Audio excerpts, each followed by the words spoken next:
যাচ্ছে আইরিসকে শান দত্তের কাছে। কলি, ধন্যবাদ আপনাকে। দর্শক, যমুনা আইরিসকে আমন্ত্রণ আপনাদের সবাইকে। শুরুতেই জানিয়ে দেব শিরোনামগুলো।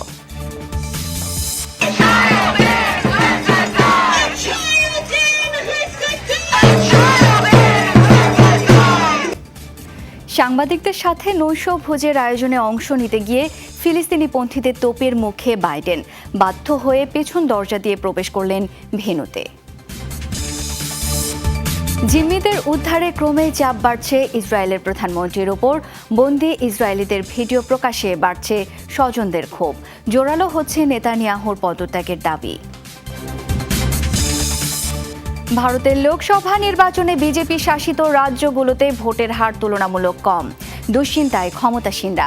প্রধানমন্ত্রীর উপর আস্থা নেই মানুষের, অভিযোগ বিরোধীদের।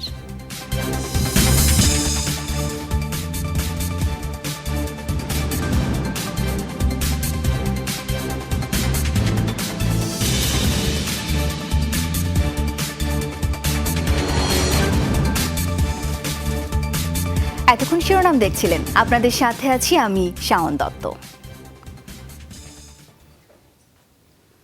সাংবাদিকদের সাথে বার্ষিক নৈশভোজের আয়োজনে অংশ নিতে গিয়ে ফিলিস্তিনপন্থী বিক্ষোভকারীদের তোপের মুখে পড়লেন জো বাইডেন। বাধ্য হয়ে পেছন দরজা দিয়ে প্রবেশ করলেন ভেন্যুতে। নির্বাচনী বছরের ভাষণে একটি শব্দ ছিল না গাজা ইস্যুতে। সংক্ষিপ্ত বক্তব্য জুড়ে কেবল কটাক্ষ করলেন প্রতিদ্বন্দ্বী ডোনাল্ড ট্রাম্পকে নিয়ে। মার্কিন প্রেসিডেন্টের সাথে হোয়াইট হাউস করেসপন্ডেন্টদের বার্ষিক নৈশভোজ যুক্তরাষ্ট্রের শত বছরের পুরনো প্রথা। তবে এবার তৈরি হলো ব্যতিক্রমী নজির। ওয়াশিংটন হিলটনে যখন অনুষ্ঠানের প্রস্তুতি, বাইরে তখন উত্তাল ফিলিস্তিনপন্থী বিক্ষোভকারীদের স্লোগানে। হোটেলের জানালা দিয়ে ঝোলানো হলো ফিলিস্তিনের পতাকা। গণহত্যার পেছনে যুক্তরাষ্ট্রকে দায়ী করে ব্যানার সহ নানা প্রতীকী আয়োজনে চলছে ক্ষোভ প্রদর্শন। বিক্ষোভকারীদের এড়াতে শেষমেশ পেছনের দরজা দিয়ে হোটেলে প্রবেশ করেন মার্কিন প্রেসিডেন্ট জো বাইডেন। সেদিকেও অবশ্য ছোট পরিসরে চলছিল প্রতিবাদ কর্মসূচি। শনিবার রাতের আয়োজনে উপস্থিত ছিলেন সাংবাদিক, বিভিন্ন অঙ্গনের তারকা ও রাজনীতিবিদরাও। ৮১ বছর বয়সী বাইডেনের নির্বাচনী বছরের ভাষণ ছিল অনেকটাই সাদামাটা। পুরোপুরি উপেক্ষা করেছেন গাজা ইস্যু। ১০ মিনিটের বক্তব্যে কেবল ট্রাম্পকে নিয়ে উপহাস করে গেছেন। হ্যাঁ, বয়স একটি ইস্যু। আমি একজন পূর্ণবয়স্ক মানুষ, লড়ছি ৬ বছরের শিশুর বিরুদ্ধে। ডোনাল্ড ট্রাম্প সম্ভবত একটু কঠিন সময় পার করছেন। এদিকে আপনারা স্টর্মির আবহাওয়া বলতে পারেন। ৮ বছর আগে হয়তো ট্রাম্পকে নিয়ে অনেক কিছু লিখতে পারতেন, তবে এখন আর নয়। আমি আপনাদের পক্ষ নিতে বলছি না, তবে এই মুহূর্তের গুরুত্ব নিয়ে ভাবুন। অপপ্রচারের সময় নির্ভরযোগ্য তথ্য সবচেয়ে গুরুত্বপূর্ণ। হোটেলে ঢোকার সময় অতিথি, বিশেষত সাংবাদিকদের মুখোমুখি হতে হয় তীব্র তিরস্কারের। বিক্ষোভকারীদের অভিযোগ, গাজায় আগ্রাসন ও গণহত্যার সংবাদকে যথেষ্ট গুরুত্ব দিচ্ছে না মার্কিন সংবাদ মাধ্যম। ডরথি তাস্ট্রিন, যমুনা নিউজ। যুক্তরাষ্ট্রে দ্বিতীয় সপ্তাহে গড়ালো ইসরায়েল বিরোধী নজিরবিহীন ছাত্র বিক্ষোভ। গাজায় গণহত্যা বন্ধের দাবিতে এখনও উত্তাল বিভিন্ন বিশ্ববিদ্যালয়। আন্দোলনকারীদের দমনে ব্যাপক মারমুখী পুলিশ। ২৪ ঘণ্টায় আটক করা হয়েছে শতাধিক ছাত্রকে। দমন পীড়নের শিকার শিক্ষকরাও। কর্তৃপক্ষের নির্দেশনা উপেক্ষা করেই বিভিন্ন ক্যাম্পাসে তাঁবু টাঙিয়ে চলছে অবস্থান কর্মসূচি। কিছু কিছু এলাকায় সড়কেও হচ্ছে মিছিল। সাম্প্রতিক ইতিহাসে এত বড় ছাত্র আন্দোলন দেখেনি যুক্তরাষ্ট্র। গাজায় গণহত্যা বন্ধের দাবিতে সামিল হয়েছে দেশটির শীর্ষ বিশ্ববিদ্যালয়গুলো। বহিষ্কার, হুমকি, ধমকি, ধরপাকড়ের পরও ঠেকানো যাচ্ছে না শিক্ষার্থীদের। আন্দোলন ছড়িয়েছে ইউরোপ ও অস্ট্রেলিয়াতেও।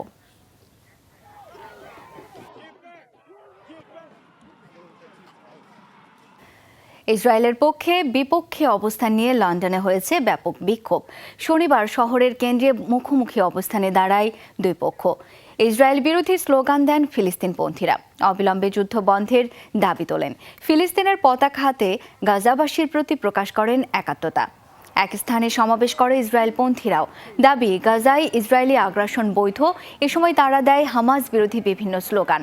দাবি জানায় জিম্মি মুক্তির। প্রায় ২ ঘণ্টা ধরে চলে মিছিল। এ সময় দুপক্ষের মধ্যে উত্তেজনা থাকলেও ছড়ায়নি সংঘর্ষ।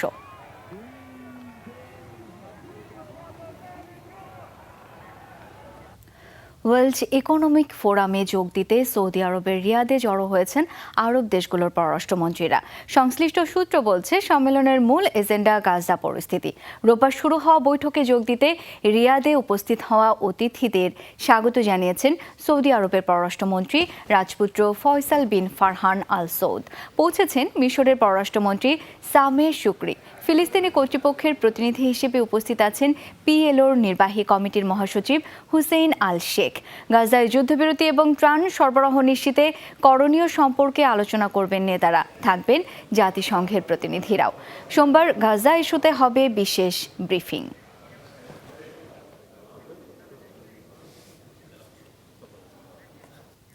হামাসের হাতে জিম্মিদের উদ্ধারে ক্রমে প্রধানমন্ত্রী নেতানিয়াহুর উপর বাড়ছে চাপ। উদ্ধারে দৃশ্যমান কোনো তৎপরতা না থাকায় জনতার আস্থা হারাচ্ছে নেতানিয়াহু প্রশাসন। ধৈর্য হারিয়ে ফেলছেন স্বজনরা। অভিযোগ, জিম্মিদের নিয়ে ভাবছেই না প্রশাসন। অবিলম্বে তারা চান নেতানিয়াহুর পদত্যাগ। বিক্ষোভে উত্তাল তেল আবিব। হামাসের কাছে জিম্মিদের মুক্তির দাবিতেই এই জনস্রোত। যুদ্ধের 200 দিন পেরিয়ে গেলেও জিম্মি উদ্ধারে নেই অগ্রগতি, তাই রাগ ক্ষোভে ফুঁসছে সাধারণ ইসরায়েলিরা। সম্প্রতি 2 ইসরায়েলি জিম্মির নতুন ভিডিও প্রকাশ করেছে হামাস। ভিডিও বার্তায় সরকারের প্রতি তাদের উদ্ধারের আকুতি জানান বন্দীরা। প্রচণ্ড বোমাবর্ষণ আর বিস্ফোরণের মধ্যে আছি। সরকারকে অনুরোধ করব চুক্তিতে পৌঁছাতে, তা না হলে আমরা কেউ আর বেঁচে ফিরতে পারবো না। যারা প্রতিবাদ বিক্ষোভ চালিয়ে যাচ্ছে তাদেরকে অনুরোধ করব না থামতে। চারপাশে বিমান হামলা হচ্ছে অনবরত। খুবই ঝুঁকির মধ্যে জীবনযাপন করছি। মাঝে মাঝে মনে প্রশ্ন জাগে, সরকার কি আমাদের নিয়ে আদৌ ভাবছে নাকি ভুলে গেছে? তারপরই ভেঙে গেছে স্বজনদের ধৈর্যের বাঁধ। কিছুতেই মনকে মানাতে পারছেন না তারা। তীব্র হয়েছে নেতানিয়াহু বিরোধী আন্দোলন। আমরা এই মুহূর্তে সব জিম্মিদের মুক্তি চাই, কিন্তু সরকার তাদের নিয়ে ভাবছেই না। রাজনৈতিক স্বার্থ উদ্ধারে এই যুদ্ধ দীর্ঘায়িত করতে চায় তারা। কেউ যদি ইসরায়েলিদের ক্ষতি চেয়ে থাকে বা করে থাকে, তাহলে তা খোদ ইসরায়েলি সরকারই। হামাস প্রকাশিত নতুন ভিডিও আমরা দেখেছি। জিম্মিরা মানসিক ও শারীরিক দিক থেকে চূড়ান্তভাবে বিপর্যস্ত। নেতানিয়াহু, তুমি যদি জিম্মিদের উদ্ধারে কোনো চুক্তিতে এখনই না পৌঁছাতে পারো, তাহলে গদি ছেড়ে দাও। ইসরায়েলে বিচার বিভাগীয় সংস্কারকে কেন্দ্র করে আগে থেকেই নেতানিয়াহু প্রশাসনের ওপর ছিল ক্ষোভ। যুদ্ধ শুরুর পর যা বেড়েছে কয়েক গুণ। প্রায় 7 মাস পেরোলেও ফেরেনি সব জিম্মি, তাই ক্ষোভ বর্তমানে তুঙ্গে। ইফাতার খন্দকার, যমুনা নিউজ। হামাসের সাথে জিম্মি মুক্তির চুক্তি হলে রাফায় অভিযান স্থগিত রাখতেও রাজি ইসরায়েল। শনিবার একথা জানিয়েছেন দেশটির পররাষ্ট্রমন্ত্রী ইসরায়েল কাটজ। সব জিম্মিকে মুক্ত করাই আমাদের প্রধান উদ্দেশ্য। তাদের ফিরিয়ে আনতে যা যা প্রয়োজন তা করব আমরা। সমঝোতা চুক্তি না হলে আমরা রাফা অভিযান স্থগিত করতেও প্রস্তুত। রাফায় অভিযান চালানোর জন্য সব প্রস্তুতি নিয়ে রেখেছি আমরা, কারণ এটি দরকার। তবে চুক্তি হলে সিদ্ধান্ত পরিবর্তন করব। যুক্তরাষ্ট্রের $3 কোটি মূল্যের ড্রোন ধ্বংস করল ইয়েমেনের সশস্ত্র গোষ্ঠী হুতি। শনিবার MQ-9 রিপার নামের মার্কিন আকাশযান ধ্বংসের ভিডিও ফুটেজ প্রকাশ করেছে সংগঠনটি। হুতিদের দাবি, ভূমি থেকে আকাশে নিক্ষেপযোগ্য ক্ষেপণাস্ত্র ছুড়ে এই সফলতা পেয়েছে তারা। গাজায় আগ্রাসন শুরুর পর হুতির হামলায় ধ্বংস হওয়া এটি 3য় মার্কিন ড্রোন।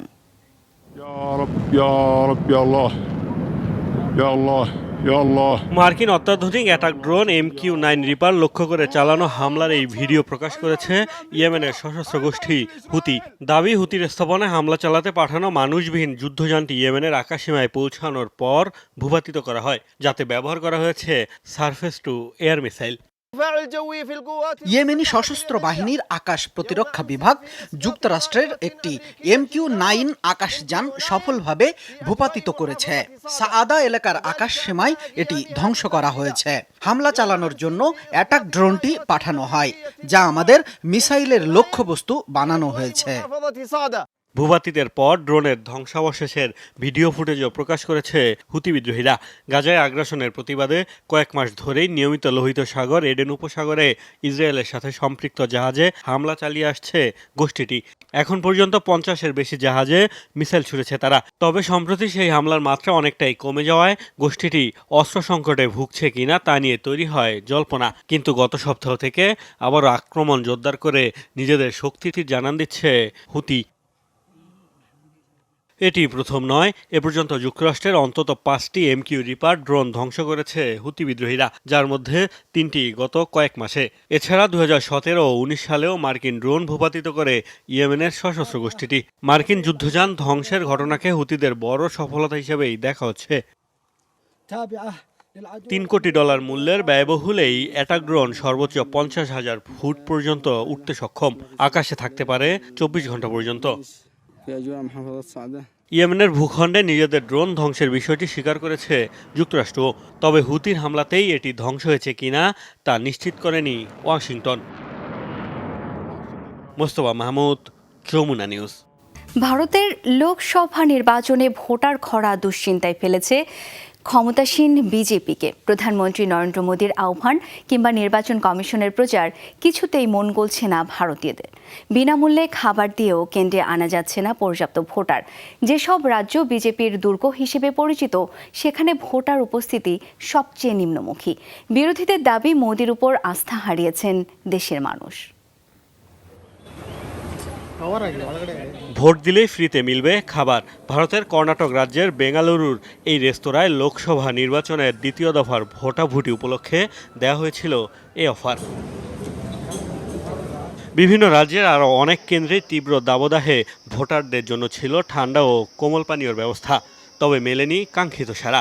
শুক্রবারের ভোটাভুটিতে ভোটার উপস্থিতির হার ছিল 61%, যা গত নির্বাচনের একই ধাপের তুলনায় 7 ভাগ কম। লোকসভা নির্বাচনের প্রথম ধাপেও পড়েছিল 65% ভোট। সবচেয়ে বেহাল দশা বিজেপি জোটশাসিত উত্তরপ্রদেশ, বিহার, মধ্যপ্রদেশ ও মহারাষ্ট্রে। যোগী আদিত্যনাথের উত্তরপ্রদেশে ভোটের হার মাত্র 54%। বাকি 3 রাজ্যেও একই চিত্র। গতবারের তুলনায় ভোট পড়েছে কম। ক্ষমতাসীন বিজেপি ভোটারদের কেন্দ্রে আনতে রাখছে না ত্রুটি। প্রচার সংযোগে উঠে এসেছে ভোটদানের গুরুত্ব।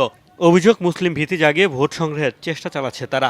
ভারতের নির্বাচন কমিশনও প্রচার করছে নানা বিজ্ঞাপন। তারপরেও ক্ষমতাসীনদের দুর্গগুলোয় নেই ভোটারদের আগ্রহ। এই গরমে মানুষ সমুদ্র সৈকত, পাহাড়ে ঘুরতে যাচ্ছে, কারণ তারা উপভোগকেই বেশি প্রাধান্য দিচ্ছে। তবে দেশের উন্নয়নের কথা ভেবে নির্বাচনকে বেশি অগ্রাধিকার দেওয়া উচিত, তাহলেই ক্ষমতায় আসবে যোগ্য সরকার। পরিস্থিতি দেখে মনে হচ্ছে মোদি আবার প্রধানমন্ত্রী হবেন। ধর্ম নিয়ে তার রাজনীতি করা উচিত হবে না। হিন্দু মুসলিমে ভেদাভেদ করাও অনুচিত। আশা করি মোদি সরকার সব নাগরিককে এক চোখে দেখবে। অনেক বিজেপি নেতার দাবি, আবারও নরেন্দ্র মোদী হচ্ছেন প্রধানমন্ত্রী, তাই আত্মতুষ্টিতে ভুগে মোদীভক্ত অনেকেই আসছেন না কেন্দ্রে। বিরোধীদের অভিযোগ, বর্তমান সরকারে আস্থা হারিয়ে ভোট দিচ্ছেন না ভারতীয়রা। তবে নির্বাচন কমিশন বলছে বিরূপ আবহাওয়া বড় কারণ। কমপক্ষে 370 আসনে জয়ের লক্ষ্য বিজেপির। তবে বিশ্লেষকরা বলছেন, বিজেপি শাসিত রাজ্যগুলোয় কম ভোটার উপস্থিতির কারণে মোদির জন্য গতবারের আধিপত্য ধরে রাখাই হবে চ্যালেঞ্জ। মোস্তফা মাহমুদ, যমুনা নিউজ।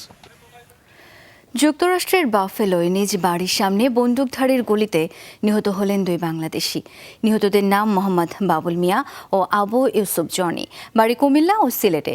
শনিবার স্থানীয় সময় বিকেলে এই হত্যাকাণ্ড হয়। তবে এখনও বন্দুকধারীর পরিচয় ও খুনের মোটিভ জানা যায়নি। তদন্ত শুরু করেছে পুলিশ। এই ঘটনায় বাফেলোতে বসবাসকারী প্রবাসীরা বেশ ক্ষুব্ধ। ডাক দিয়েছে প্রতিবাদ সমাবেশের। নিউ ইয়র্ক স্থানীয় সময় বিকেল 5টা। বারবার চেষ্টা করেও বাবা বাবুল মিয়ার সাথে যোগাযোগ করতে পারছিলেন না মেয়ে সুমাইয়া। পরে মোবাইল অ্যাপের সহায়তায় জানতে পারেন তাদের সদ্য কেনা নতুন বাড়িতেই আছেন বাবা। দ্রুত সেখানে পৌঁছে দেখতে পান বারান্দায় পড়ে আছে বাবার নিথর দেহ। শুধু বাবুল মিয়াই নন, পড়েছিল আবু ইউসুফ জনি নামে আরেক বাংলাদেশিরও গুলিবিদ্ধ মরদেহ। বন্দুকধারীর গুলিতে নিহত হন তারা। শনিবার স্থানীয় সময় বিকেলে বাফেলোর পূর্বাঞ্চলে হয় এ ঘটনা।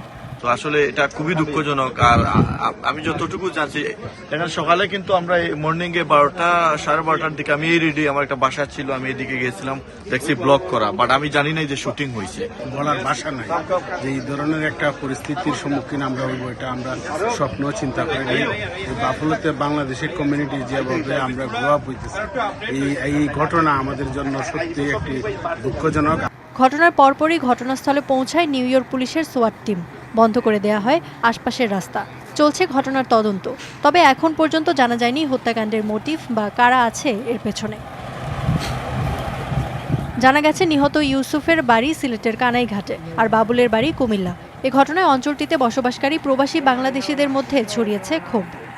বাঙালি মিলে একটা সিভিল রাইট কমিটি করতে হবে, যেখানে এরকম ঘটনা ঘটলে আমাদের লোক থাকবে, সাথে সাথে 100-150 জন মানুষ এগিয়ে আসবে, যে প্রয়োজনে আমরা খেয়ার ইকনা আছে, সিভিল রাইট আছে, তাদের সাথে কমিউনিকেশন করে আমরা এদের বিচার করবো। এটা দৃষ্টান্তমূলক শাস্তি চাই আমরা একত্রিত, আমরা একই প্ল্যাটফর্মে আসি, হ্যাঁ, আর ভবিষ্যতে যেন এই ধরনের ঘটনা না ঘটে। ঘটনার প্রতিবাদে ডাক দেওয়া হয়েছে বিক্ষোভ সমাবেশের। রোববার স্থানীয় সময় দুপুরে বাফেলোতে অনুষ্ঠিত হবে প্রতিবাদ কর্মসূচি। ইফাতারা খন্দকার, যমুনা নিউজ। ইউক্রেনকে $10 কোটি সহায়তা দেবে অস্ট্রেলিয়া। শনিবার দেশটির সীমান্তবর্তী লৌভিভ শহরে সফরে গিয়ে এই ঘোষণা দেন অস্ট্রেলীয় প্রতিরক্ষা মন্ত্রী রিচার্ড মার্লেস। জানা গেছে, সামরিক সহায়তা প্যাকেজে থাকবে স্বল্প পাল্লার আকাশ প্রতিরক্ষা ব্যবস্থা, ড্রোন সহ আরও উন্নত সামরিক সরঞ্জাম। মার্লেস বলেন, রাশিয়া ইউক্রেন সংঘাতে সর্বদাই ইউক্রেনকে সমর্থন করেছে অস্ট্রেলিয়া। সুতরাং দেশটি যতদিন যুদ্ধে জয়লাভ না করবে ততদিন অব্যাহত থাকবে সহায়তা। জানান, ভবিষ্যতে এমন সামরিক সহায়তা আরও প্রদান করা হবে। ইউক্রেনকে এরই মধ্যে বিপুল পরিমাণ অস্ত্র ও গোলাবারুদ সরবরাহ করেছে অনেক দেশ।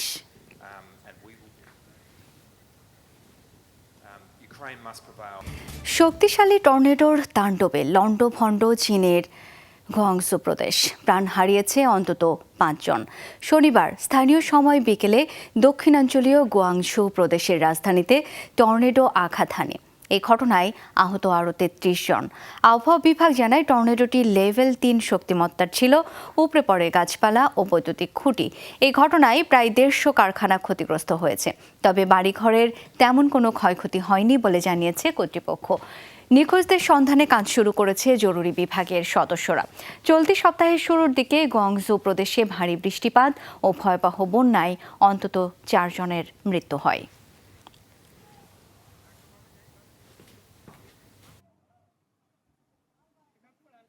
রেকর্ড দরে নিলামে উঠল টাইটানিকের শীর্ষ ধনী যাত্রীর ঘড়ি। শনিবার ইংল্যান্ডের উইলশায়ারে নিলামে তোলা হয় সোনার ঘড়িটি। 14 ক্যারেটের সোনার ওয়ালথাম পকেট ঘড়িটি এর আগেও বিক্রি হয়েছে নিলামে, প্রদর্শিত হয়েছে জাদুঘরে। এবার রেকর্ড ভাঙা দামে কিনে নিলেন এক মার্কিন ক্রেতা। দাম উঠেছে 1175 মিলিয়ন পাউন্ড।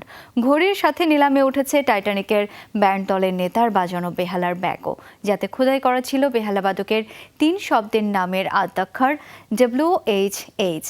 মার্কিন ধনকুবের জন জ্যাকব অ্যাস্টর চতুর্থ ছিলেন টাইটানিকের সবচেয়ে ধনী যাত্রী। পকেট ঘড়ি ছাড়াও তার মরদেহের সাথে পাওয়া যায় একটি হীরার আংটি, সোনার কাফলিং সহ বেশ কিছু ডলার।